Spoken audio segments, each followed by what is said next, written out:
The National Weather Service in Blacksburg has issued a severe thunderstorm warning for central Allegheny County, Virginia, southwestern Rockbridge County, northern Wattamatot County, until 7:45 p.m. Eastern Daylight Time.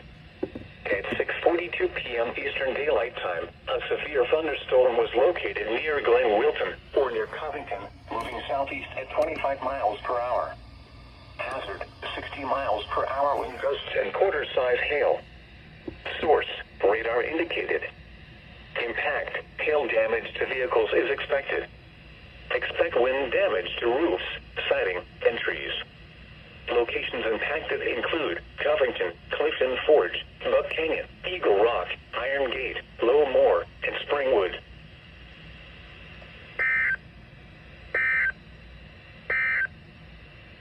And now a special weather statement.